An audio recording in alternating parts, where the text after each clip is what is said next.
पूर्ण राज्यत्व दिवस पर निराशा के बीच पेंशनरों के लिए आई एक अच्छी खबर। पेंशनर्स के खाते में आ गया एरियर। हिमाचल सरकार ने दी 27 करोड़ की सौगात। राज्य बिजली बोर्ड लिमिटेड ने अपने वरिष्ठ पेंशनर्स को एक बार फिर बकाया एरियर की 27 करोड़ रुपए की राशि अदा कर दी है। उनके खाते में ये पैसा पिछले कल पड़ गया है, जिससे पेंशनरों में खुशी का माहौल है। अब तक इन वरिष्ठ पेंशनर जो कि 75 साल से ऊपर के हैं तो कुल 77.5% राशि का भुगतान कर दिया गया है। इससे पहले भी बोर्ड एक माह पूर्व 44 करोड़ रुपए की राशि का भुगतान इन पेंशनर्स को किया गया था। बिजली बोर्ड पेंशनर्स फोरम के प्रेस सचिव अमर सिंह भलैक ने बताया कि राज्य बिजली बोर्ड ने 75 वर्ष से अधिक आयु वर्ग के पेंशनर्स को 22.5% की दर से संशोधित वेतनमान के एरियर का गत दिन भुगतान कर दिया है, जिसके लिए प्रदेश पेंशनर्स फोरम के महासचिव चंद्र सिंह मंडियाल ने बिजली बोर्ड के एमडी का धन्यवाद किया है। उन्होंने कहा है कि इस प्रकार वरिष्ठ पेंशनर्स को एरियर का 77.5% भुगतान प्राप्त हो गया है। उन्होंने मांग की है कि गत नवंबर माह में फोरम की कार्यकारिणी की उनके साथ हुई बैठक में लिए गए अन्य निर्णयों को भी शीघ्र कार्यान्वित करने के आदेश जारी कर दिए जाए।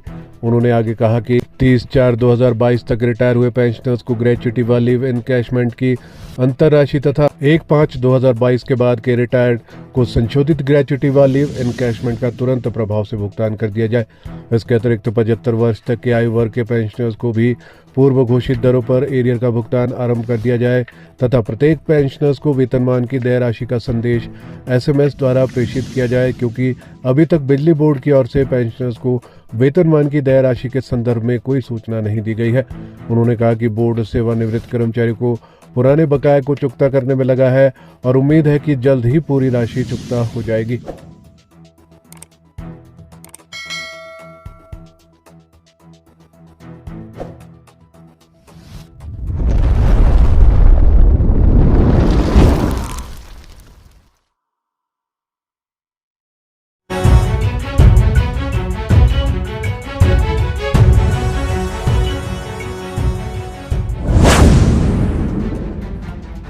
गहराया वित्तीय संकट, आंकड़ों में उलझ गया अंतिम तिमाही का लोन।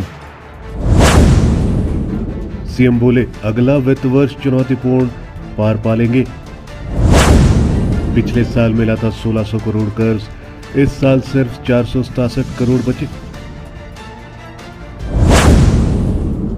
हिमाचल सरकार के लिए अगला वित्त वर्ष शुरू होने से पहले ही नई वित्तीय चुनौती सामने आ गई है। राज्य सरकार का अंतिम तिमाही का लोन आंकड़ों में उलझ गया है। इस कारण जनवरी से मार्च तक की सैलरी और पेंशन का भुगतान करने के लिए अब अन्य विकल्पों का सहारा लेना पड़ रहा है। राज्य सरकार के अफसर केंद्रीय वित्त मंत्रालय के संपर्क में हैं और कोई रास्ता निकालने की कोशिश में जुट गए हैं। पिछले साल इसी अवधि में राज्य सरकार को 1600 करोड़ की लोन लिमिट मिल गई थी, लेकिन इस बार सिर्फ 467 करोड़ ही लिमिट के शेष बचे हैं। इसका कारण यह है कि सरकार ने एडवांस लोनिंग बीच में ही कर ली थी। राज्य के सकल घरेलू उत्पाद के 3% तक ही खुले बाजार से लोन लिया जा सकता है। इसलिए अब जनवरी से मार्च तक की सैलरी और पेंशन के भुगतान के लिए कोई और रास्ता देखना होगा।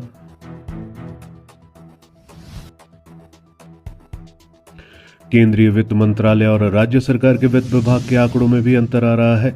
मुख्य सचिव ने इस अंतर को दूर करने के लिए प्रधान सचिव वित्त को कहा है। केंद्रीय वित्त मंत्रालय में सेक्रेटरी एक्सपेंडिचर के संपर्क में मुख्य सचिव खुद है। दूसरी तरफ बैजनाथ में हुए पूर्ण राज्यत्व दिवस के राज्य स्तरीय कार्यक्रम में भी मुख्यमंत्री सुखविंदर सिंह सुक्खू ने लोन की स्थिति की ओर इशारा किया है।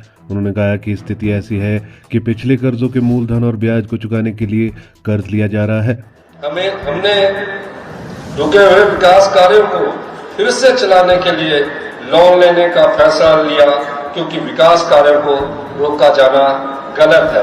हमारी सरकार को बने हुए अभी 2 साल हुए हैं, लेकिन परिस्थिति यह है कि पुराने लोन के मूलधन और ब्याज को चुकाने के लिए भी लोन लेना पड़ रहा है।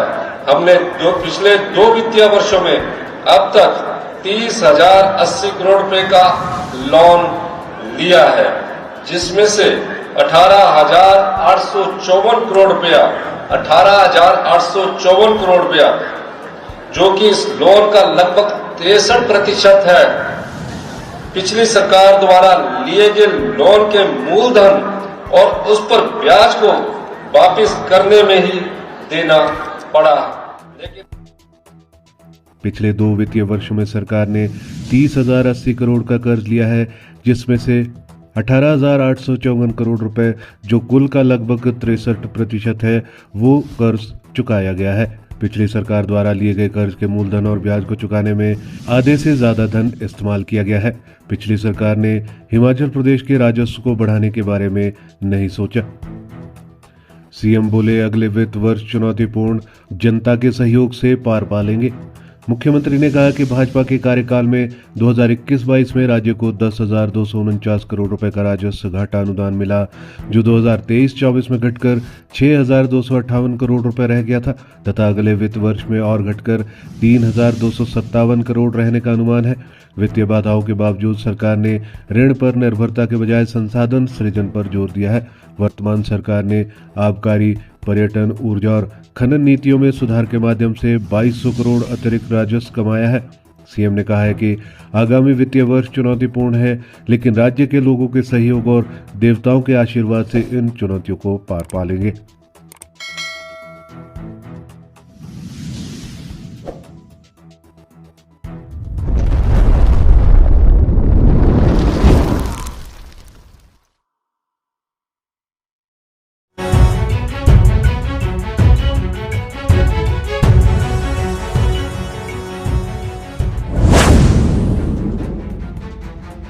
पूर्ण राज्यत्व दिवस पर कर्मचारी और पेंशनर्स को नहीं मिली कोई सौगात। कर्मचारी और पेंशनर्स को थी डीए की उम्मीद। वित्तीय संकट बना रोड़ा, केंद्र सरकार के 8वें वेतन आयोग का प्रभाव।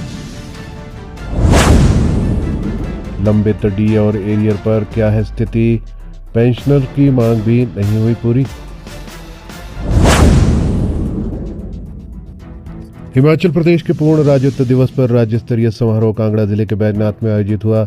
मुख्यमंत्री सुखविंदर सिंह सुक्खू ने इस समारोह की अध्यक्षता की। प्रदेश के 4 लाख से अधिक कर्मचारी और पेंशनर्स इस मौके पर लंबित डीए यानी कि महंगाई भत्ते और एरियर को लेकर बड़ी घोषणा की उम्मीद कर रहे थे, लेकिन उनकी उम्मीदों को झटका लगा। उनकी मांगों पर कोई घोषणा नहीं हुई। आखिर क्यों कर्मचारी और पेंशनर्स को नहीं मिला राज्यत्व दिवस पर कोई तोहफा? कर्मचारी और पेंशनर्स को डीए की थी उम्मीद। दरअसल कर्मचारी संगठन और पेंशनर्स को उम्मीद थी कि मुख्यमंत्री लंबित 11% डीए और उसके एरियर की अदायगी को लेकर कोई बड़ी घोषणा करेंगे। इससे पहले सरकार ने दिवाली के मौके पर 4% डीए की एक किस्त जारी की थी, लेकिन लंबित डीए और एरियर की अदायगी अब भी बाकी है। वित्तीय संकट बना रोड़ा, सीएम ने नहीं की डीए की घोषणा। सरकार की खराब वित्तीय स्थिति होने के कारण डीए और एरियर का एकमुश्त भुगतान करना कठिन साबित हो रहा है। समारोह में कोई घोषणा न होने से कर्मचारी और पेंशनर्स में नाराजगी बढ़ गई है। आमतौर पर हर साल पूर्ण राज्यत्व दिवस पर कर्मचारी और पेंशनर्स के लिए कुछ घोषणाएं की जाती है, लेकिन इस बार ऐसा नहीं होने से उन्हें निराशा हुई है। केंद्र सरकार के 8वें वेतन आयोग का भी प्रभाव। विभिन्न कर्मचारी संगठनों ने इस बात पर जोर दिया है कि केंद्र सरकार ने हाल ही में 8वें वेतन आयोग के गठन की घोषणा की है, जिसकी सिफारिशें 1 जनवरी 2026 से लागू होंगी, लेकिन प्रदेश सरकार अभी तक अपने कर्मचारियों को 6ठे वेतन आयोग का एरियर भी नहीं दे पाई है। लंबित डीए और एरियर पर क्या है स्थिति? प्रदेश सरकार के कर्मचारी और पेंशनर्स का 1 जुलाई 2022 और 1 जनवरी 2023 से लंबित डीए और एरियर का भुगतान अभी तक नहीं किया गया है।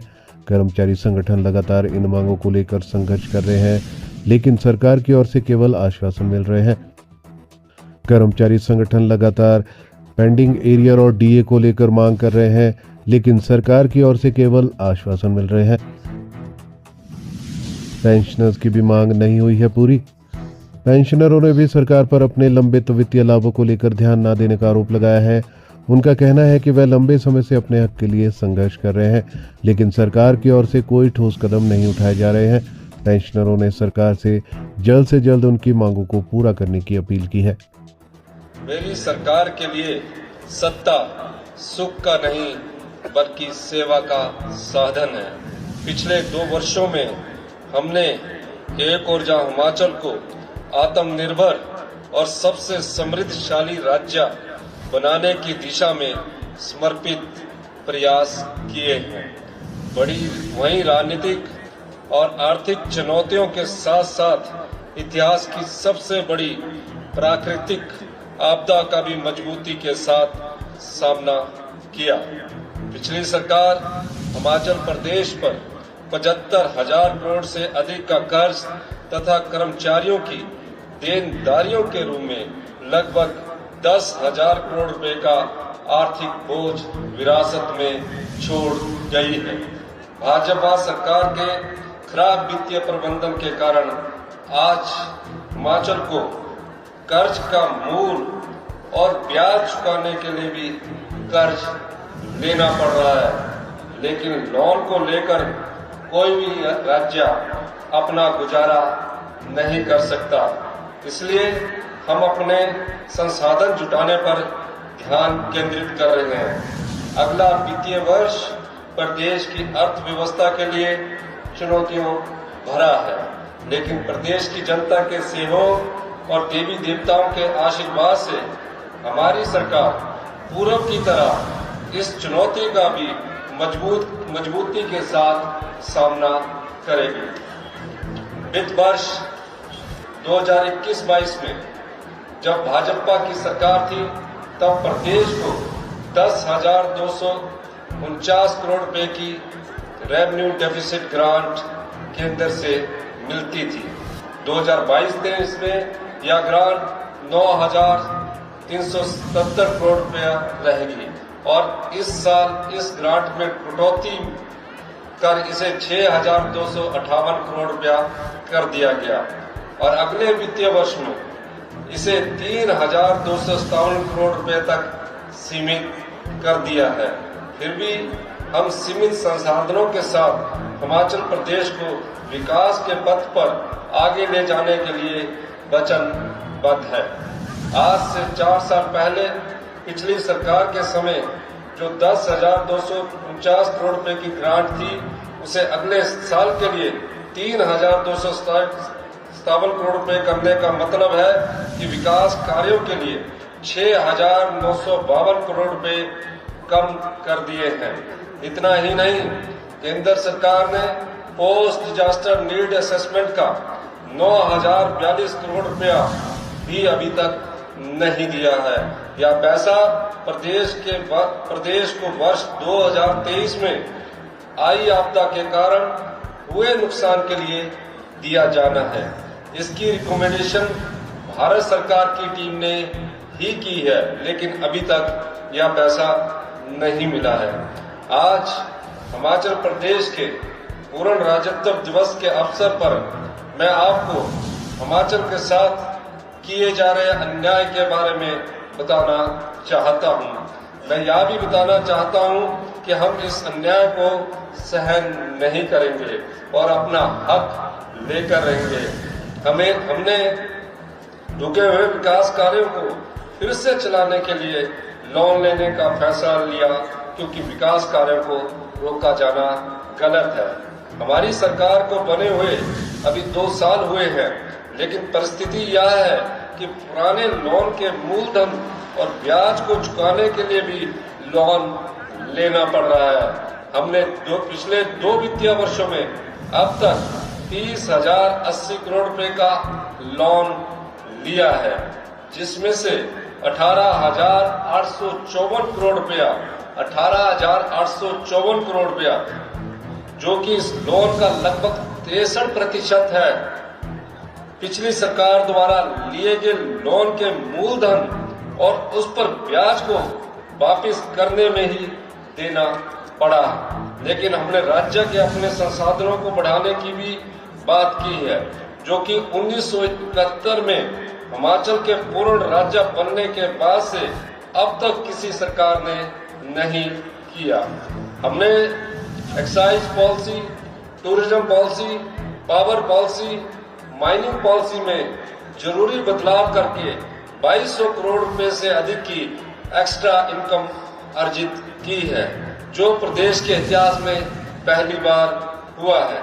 हमने हिमाचल को देश का सबसे समृद्धशाली राज्य बनाने का लक्ष्य रखा है और हम उसी रास्ते पर बढ़ रहे हैं। जिन नीतियों में पिछले 54 साल में कोई बदलाव नहीं हुआ, उनको हम बदल रहे हैं। जो कानून प्रदेश के विकास को 50 साल से रोक रहे हैं, उनको भी हमने बदल दिया है और नया हिमाचल जो कि ग्रीन और समृद्ध हिमाचल होगा, उसकी ओर आगे बढ़ रहे हैं।